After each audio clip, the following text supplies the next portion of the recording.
Hello everyone, my name is Lennard and I'm an application engineer for Rigel Medical. Today's presentation is going to be on the Rigel Uni-Therm Electrosurgical Analyzer, and with this we're going to do some testing with an ESU. That's automatic and manual testing, and then we're going to look at some of the results, so the on-screen data and graphs that are available. Also some of the ESUs features, such as the high frequency leakage measurement, diagrams and setup, and then also go into downloading results into Excel or Rigel Medibase. Firstly, we're just going to go over some of the key features, a bit of an introduction to the Uni-Therm, and also the user interface and how to drive the instrument itself before going on to the testing. And a little bit about ourselves at Rigel Medical. We are renowned globally as a designer and manufacturer of reliable, portable and compact biomedical test equipment.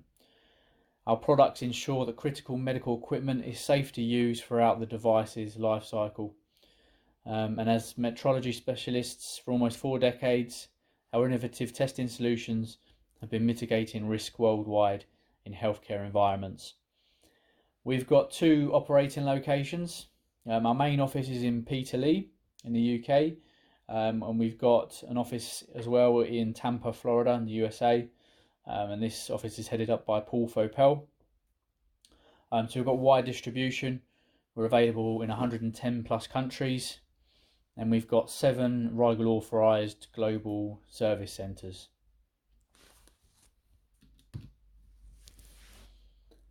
An introduction to the Rigel Uni-Therm.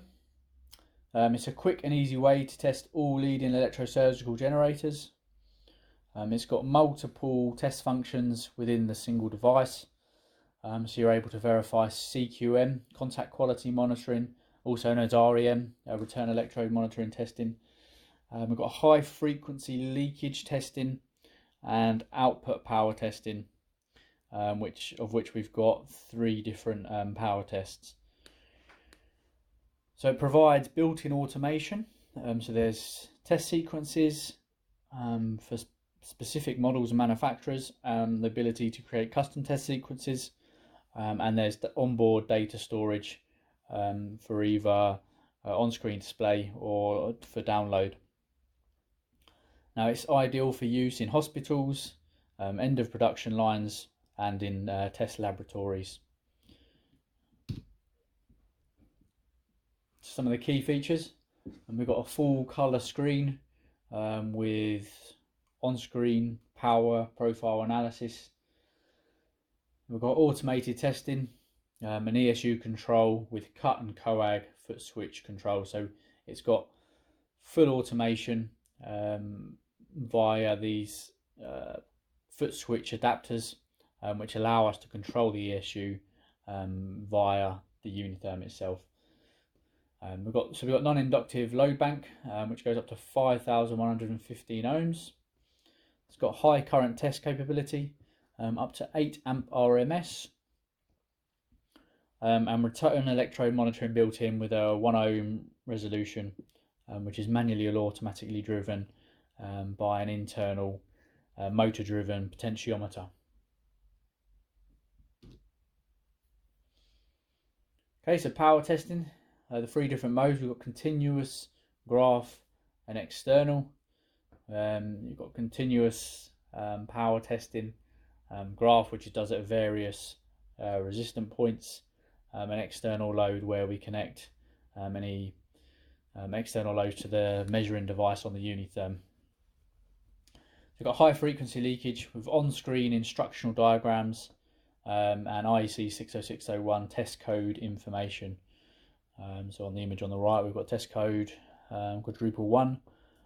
This is measurement of high frequency leakage from a bipolar electrode, and we've got the setup shown on top with a bipolar electrode going to the load bank, and the neutral electrode connected to the high frequency set load. And this is how we set up the configuration, but I'll come into much more detail during the manual testing.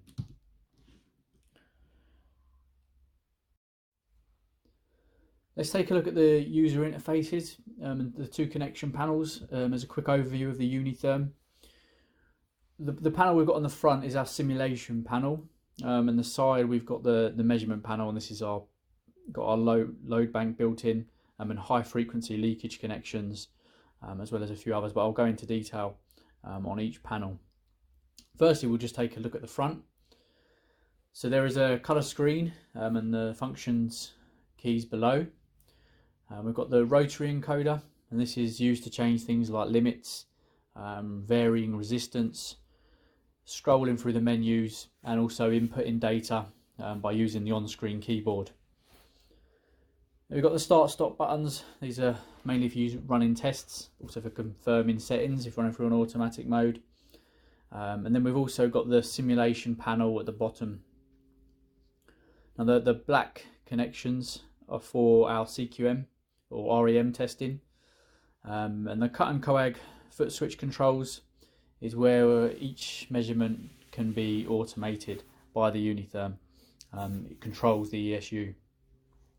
What this does is it helps to increase safety and also improves testing efficiency through full automation. So we'll take a look at the side panel. This is for all our testing and measurement. This variable resistor symbol, this represents the internal load bank. It's highlighted red and black. The reason we've got so many connections on here is for the different configurations of both high frequency leakage and power measurements, but I'll come on to those shortly. So in the middle we've got the measuring device. It's shown here between 1 and 3, highlighted by these white sockets. And there's also an oscilloscope output for any external measurements if they're required. Now the connections here between 3 and 4, these are our high frequency leakage connections, and we've got the 200 ohm internal resistors, and they run to ground using the jumpers. So we can also see that the jumpers are stored on the back of the unit. There's 2 shown on here, and we've got one already plugged in, going from the load bank to the measuring device. This measurement panel may seem overly complicated, but it's actually designed to make things easier during testing, particularly for high frequency leakage, whereby the standard states multiple fault conditions and these different setups and configurations. And to help during these tests, there's an on-screen instructional diagram, so it gives you a graphical representation of how to plug the lead in on the side. This is particularly good for helping with these complex test setups that we've got during high frequency leakage, but also for our power measurement connections. So this example we've got here has the configuration and some detail. And to switch between these two, it's the F3 function key. Now, as shown, the 2 bipolar cut leads are connected via the variable load bank. We've got 3 jumper connections, and they connect here, here and here. And our neutral lead is connected to the 200 ohm high frequency resistor. So this schematic gives us an example of how to set it up and what we're actually doing on the side. So it's not as convoluted as first appears. It's actually there to help with testing and make things more efficient. Okay, so that goes for a quick overview of the interface and panels. I think it's much better if we put these things into practice. So before going into manual tests and automatic tests, just a quick overview of the performance tests. I did go in this introduction, but this goes into a little bit more detail. So REM tests. This is where a motor-driven potentiometer triggers the patient plate alarm on an ESU by simulating fault conditions we might expect to see in the field. The variable resistance is connected to the 2 black connectors on the front panel, which showed on the user interface. And there's 2 different ways of driving this test. You've got an automatic mode test, which you press the green button to start the test. The potentiometer automatically increases or decreases the resistance and the user needs to capture the alarm value by pressing the capture alarm key when the ESU is triggered. You've also got manual mode. The rotary encoder there is used to directly control the potentiometer, and then the alarm value is captured by the user again by pressing the capture alarm. We've got F4, which sets the limits. If you're carrying out manual test on an ESU, and the ESU limits will be found in the manufacturer's service manual. You've got power testing, the 3 different modes: continuous, graph, or external load testing. The continuous mode measures current and calculates power under a specific load condition. So you're using the ESA settings and inputting the load, and that's a fixed load. Whereas the graph mode details the current output under varying loads. And the way it does this is you put in your start load and your end load, and then the test points are the various loads you've got in between. And the external load mode, which is not as commonly used, this allows the user to monitor the power characteristics under a specific external load condition. This is done by connecting external loads to the measuring device of the Uni-Therm. You've got high frequency leakage testing. The high frequency leakage test measures the leakage current in various test configurations and compares the result to a user set pass fail value. Now these limits are typically found in the specific test standard that you're testing to, rather than the manufacturer's service manual. Most commonly IEC 60601 is used, and these are built into the Uni-Therm. And we've got the different leakage configurations on screen, so that includes the diagram or the detail mode, so you can compare that to the standard. And we change between these different leakage configurations using the rotary encoder on the front.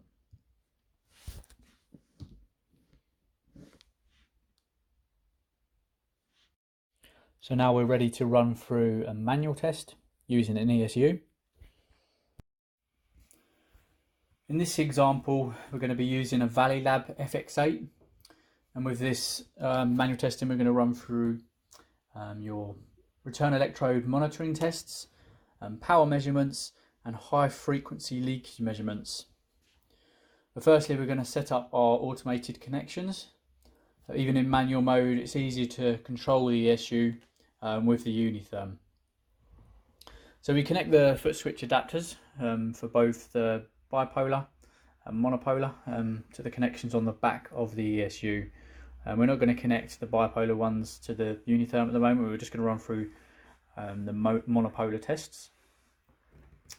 So within the monopolar adapter, you've got cut and coag. Now these adapters and cables are available from Rigel, and we've got adapters for multiple manufacturers, so please contact us if you require any. A full list of these available can be found on our website, so please visit our website if you'd like to see any more compatibility. So we connect the cut to our 4mm cable,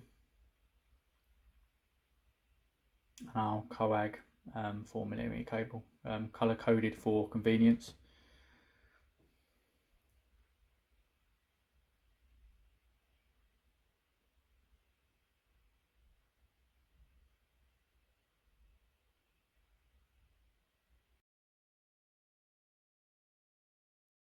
On the Uni-Therm, we can now connect the 4mm leads to the cut and coag sockets, whereby they are colour coded.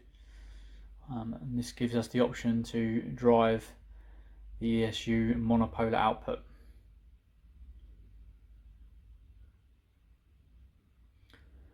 And we're going to do the REM test first. So on the ESU, we connect the REM adapter to the front panel,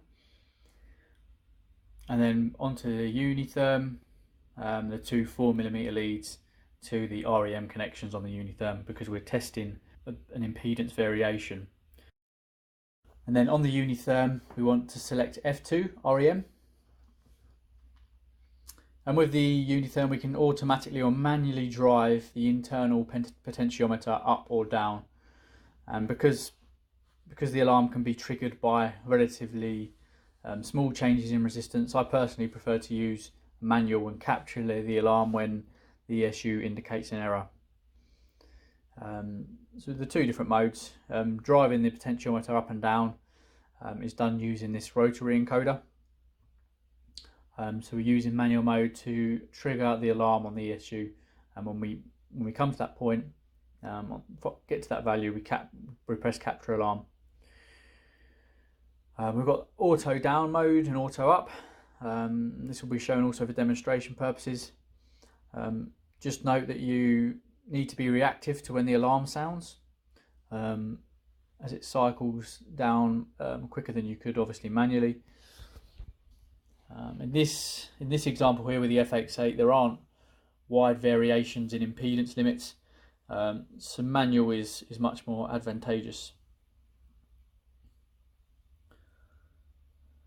Okay, so we need to capture the alarm, which is triggered on the ESU.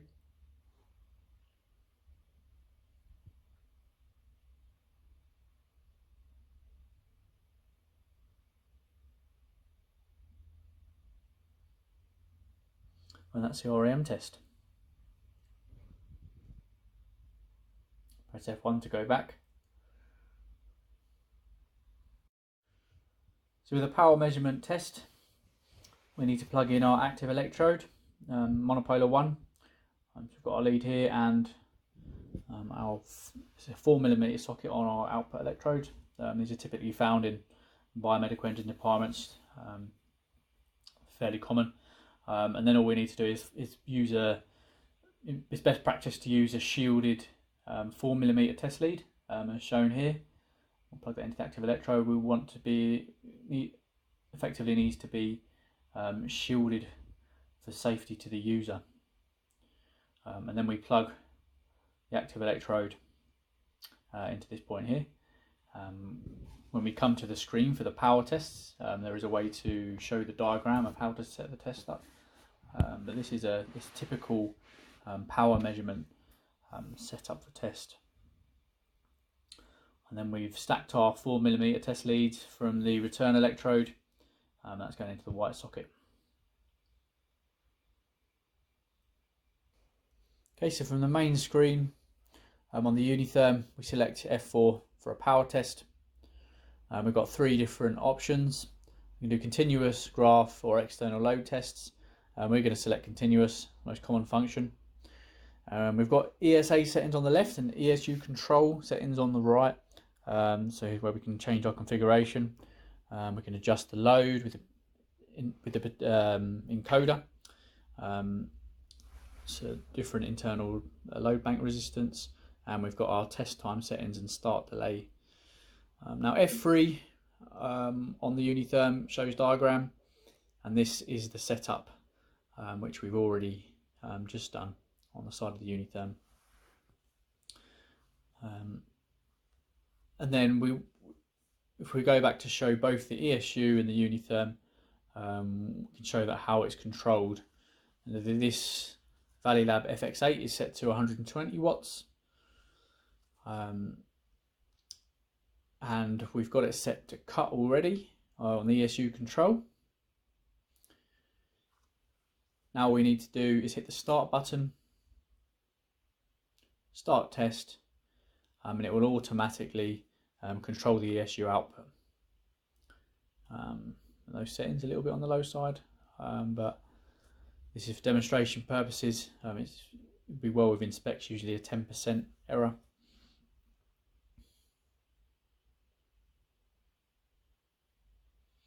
When we change to coag, we show the diagram that internally the coag has been twitched.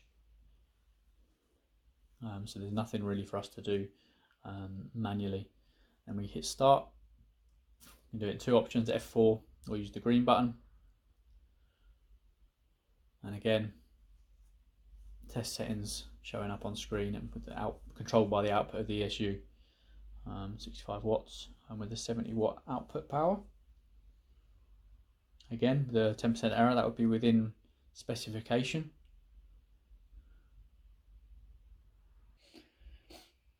With that test complete, we're just going to run through some graph power measurement tests.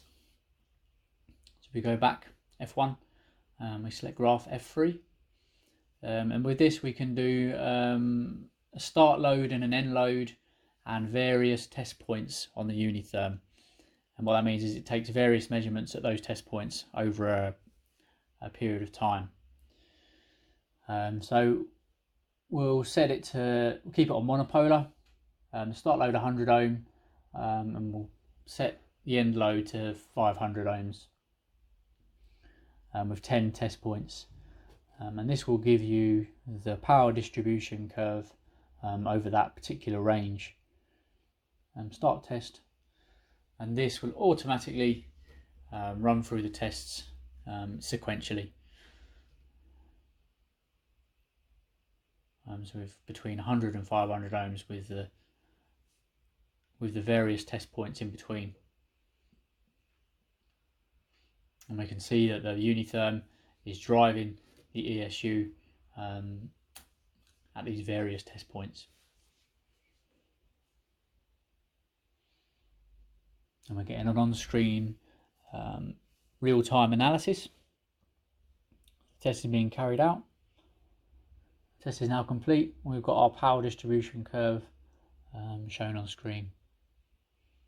And we can have a look at also the data from the graph power test. As you can see, we've got current, we've got voltage peak, voltage RMS, we've got the crest factor, and we've got the resistance. So it's comprehensive, full range of test data. And that's a power measurement test in manual mode. You can see, very easy to use. So to select high frequency leakage, go to the main menu, we select F3, and we've got numerous ESU settings. You start delay, your test time, and your duty cycle, which is your on-off time. We can change these settings, but for demonstration purposes we'll keep this the same. Now we've got the various schematics you have according to IEC 60601. So we've got cut here, going to the measuring device and the two jumpers. And we can set the leakage limits as well using the encoder. So we go to a bit more detail. It gives us a list of what's found in the standard. And then we can actually use that diagram to connect our ESU to the Uni-Therm. So we've got the two jumpers and the active electrode going to point 2, the measuring device.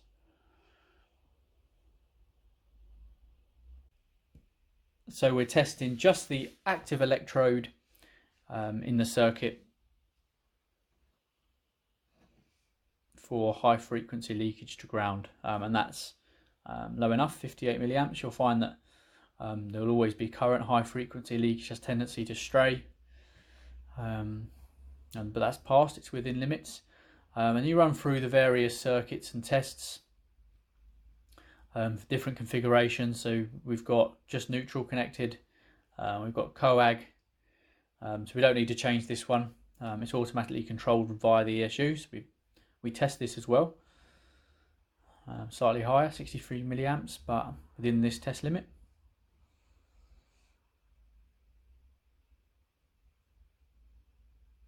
So one thing to note on here, we're doing isolated ESU.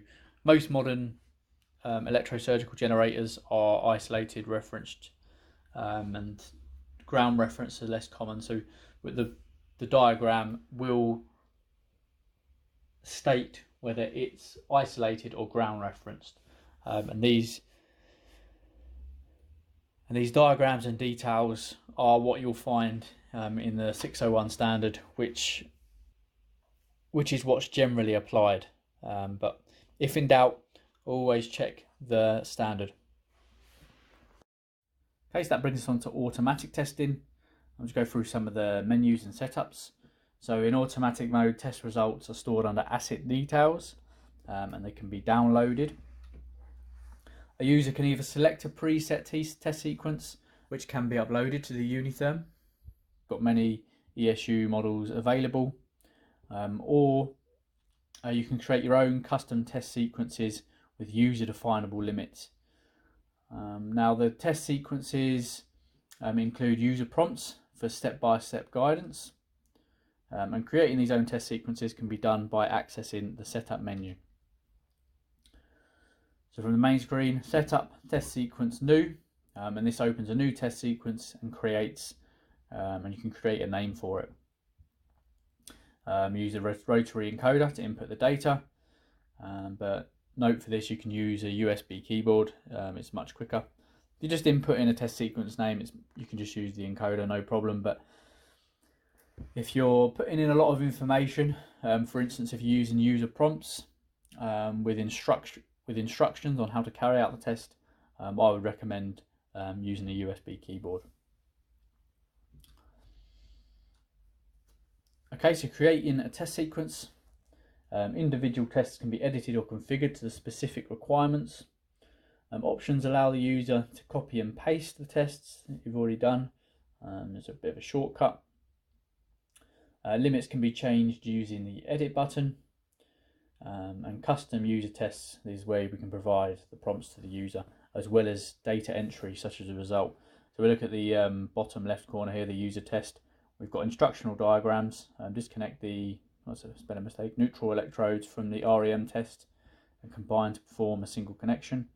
And then you're able to key in some engineering units at the bottom when the test is being carried out. And also for edits, you can change the limits.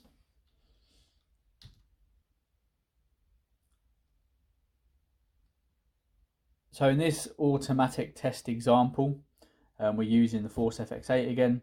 There is an FX8 test sequence already done, but we've created our own custom test sequence. And all it does is it includes a single continuous power test, single graph power test, a single REM test, and a single leakage test. We've done this for as a time saving. We only really want to demonstrate how automatic mode works. If we run for a full automatic test sequence on the FX8, it would probably take about an hour to do. So in reality, it's much easier if we just do a much shortened version of that, where we've created our own. Okay, so from the main menu, we select automatic mode, and we can key in our asset ID. We've got a USB keyboard plugged in, so we're just going to type it in on here, random text for demo purposes, and hit the green button, OK. And then we're going to select our FX8 custom test sequence, which is just a shortened version of the actual FX8. Now we've got a user test prompt here. It gives you a description of how to do the test, and we select pass. That goes into the REM mode, and what we're going to do is just do a manual up test, and then we're going to manually capture the alarm when triggered on the ESU. Okay, happy with that? Capture the alarm. That's recorded. So now we've got another user prompt, tells the user how to set this test up. We show diagram with F3. That's how we set the configuration up on the side panel. Now we can hit start. Cut's already set to 300 on the ESU. Test results are within spec. And we've got another user test. Next test is the graphic test. So we leave the connections as they were. The same power test. So we've got the same power levels, 300 watts. But this time we're doing it over a varied number of loads. And this will give us our power distribution curve. If you click F4, then that will give you the results in a table format. So in there you'll have the power, the voltage, current, and the impedances as well. So you've got and also crest factor. So you've got a variety of tests that are saved within the Uni-Therm itself. Good for data analysis. Okay, so that's finished. Test complete. We click OK. Those results are now stored. And final test is high frequency leakage. Follow the diagram for the connections and set the unit in spray at 120 watts. So we go back to the ESU. We want to set coag to 120 watts and the mode to spray.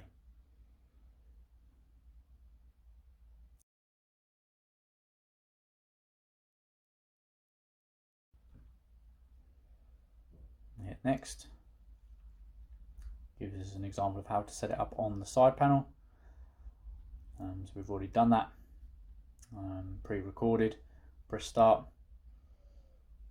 That gives us our leakage limits.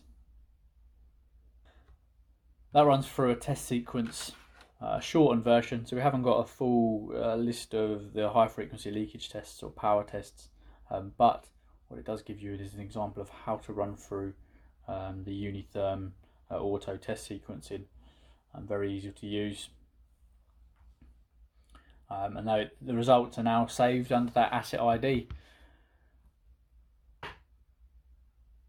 So from here we can move on to data transfer. How do we download these results either into an Excel format or into Rigel Medibase for further analysis? From the main menu you can either view results or download them.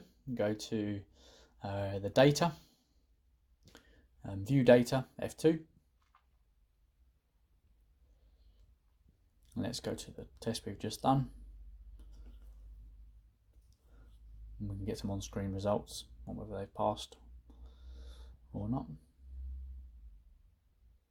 And from there we can then transfer those results. In this example we're just going to go to Rigel Medibase, so we need to select SSS mode, USB PC connection. We've got our Uni-Therm connected to the PC, so we're going to export. Okay, so the Uni-Therm lets us know transfers ready. We need to go back to Rigel Medibase, hit the download icon button and select Rigel Uni-Therm on the instrument type. Final transfer, as it's a USB drive we need to select the results. Click open. And our latest asset ID has been downloaded.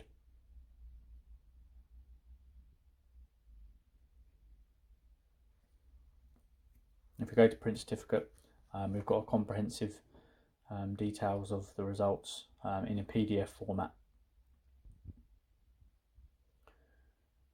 And if we scroll through, you've got all the data you require. So there's so in the certificate we've got our asset ID, all of the configuration details. So it's a fully comprehensive list of results.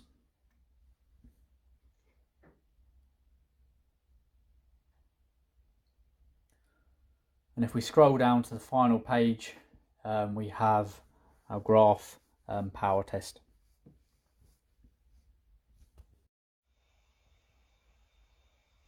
Not all of our customers have Rigel Medibase.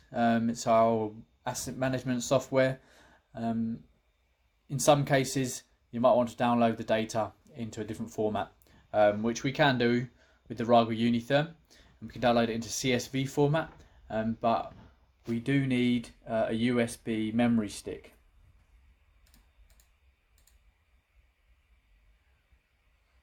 So on the side panel, we plug the USB stick into the USB slot,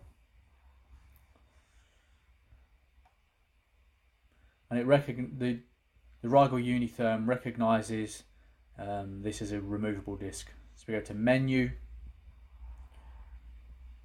View Data,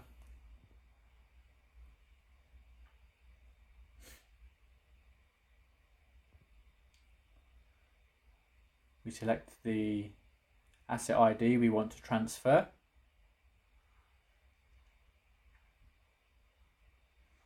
and we select transfer, and we need to change the port, USB memory stick, F2 to change the operation. So we want it to be in CSV full. The SSS format is purely for Rigel Medibase, and then the results are stored straight away onto the USB stick. Very simple process. And now the data is stored on the USB stick. Just ensure you switch off the Uni-Therm before removing the disk. We go into our PC and select the removable disk. Our results will be available to us in a CSV format.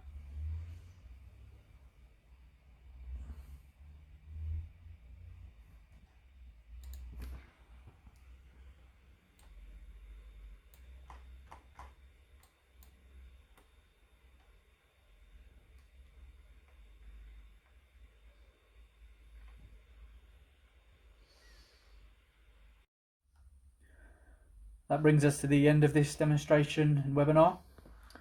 So we've got about a runtime of 40 minutes. It's ideal for a demo in my opinion. It includes all the crucial functions without replicating the tests over and over. It's much more concise. However, we do have full PMs on our YouTube channel. This is for various electrosurgical units, different models. So please check them out for more comprehensive PM procedures. I have included the slides for this presentation. As this is a webinar that includes quite a few videos, this will be recorded for future reference. Just wanted to say thank you for all attending. If you'd like to find out how to purchase the Uni-Therm in your region, please check out our distribution page at rigelmedical.com or contact us directly. If you have any other questions, please pop them in the chat or question box below and I'll answer them now as they come in. If there's anything information heavy, I will contact you via email, but I will let you know in the chat box. One more thing I wanted to add, we are now members of the Continuous Personal Development Certification Service, and some of our educational webinars in the future will be CPD accredited. So with this we can issue CPD certificates of attendance, and these can be attached to your personal log as evidence of training and any development. But just please keep an eye on our updates, as we'll notify you when this is available. So further to that, I hope you can make it to some of our future webinars, and again, thank you all for viewing.